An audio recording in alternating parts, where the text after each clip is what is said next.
Hello दोस्तों, चलिए शुरू करते हैं दूसरा episode. Episode 2 Haveli ka Raaz. Episode 2 the secret of the mansion. Ramesh को अब यकीन हो गया था कि ये कोई साधारण तस्वीर नहीं है। उन्होंने गांव के बुजुर्गों से पूछा कि भूतिया हवेली के बारे में उन्हें क्या पता है। गांव के सबसे बुजुर्ग व्यक्ति रामू काका ने बताया कि कई साल पहले उस हवेली में एक अमीर परिवार रहता था। उनकी एक छोटी बच्ची थी जो एक दिन अचानक गायब हो गई। परिवार ने बहुत ढूंढा, लेकिन बच्ची का कहीं पता नहीं चला। उसी सदमे में कुछ समय बाद परिवार भी उस हवेली को छोड़कर चला गया। रमेश को लगा कि शायद तस्वीर में दिख रही बच्ची वही लापता हुई बच्ची है। उन्होंने तस्वीर को ध्यान से देखा और पाया कि हवेली के पीछे दूर जंगल में एक छोटा सा मंदिर बना हुआ है। उन्होंने फैसला किया कि वो उस हवेली जाकर देखेंगे।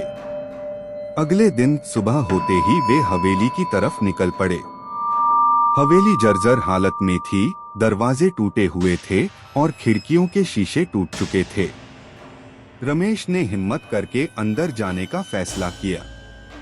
हवेली के अंदर का नजारा भी उतना ही डरावना था। धूल जमी हुई थी, हर तरफ चीजें बिखरी हुई थीं। हवेली के अंदर घूमते हुए रमेश उस मंदिर तक पहुंच गए जो उन्होंने तस्वीर में देखा था। मंदिर के पास उन्हें एक पुरानी डायरी पड़ी हुई मिली। उन्होंने धीरे से डायरी खोली। डायरी उस लापता हुई बच्ची प्रिया की थी। डायरी में लिखा था कि कैसे उसे हवेली के पीछे जंगल में खेलना बहुत पसंद था।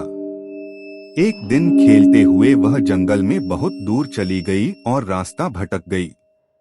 डर के मारे वह रोने लगी, लेकिन उसे कोई नहीं मिला। आखिरकार थक कर वह एक पेड़ के नीचे सो गई।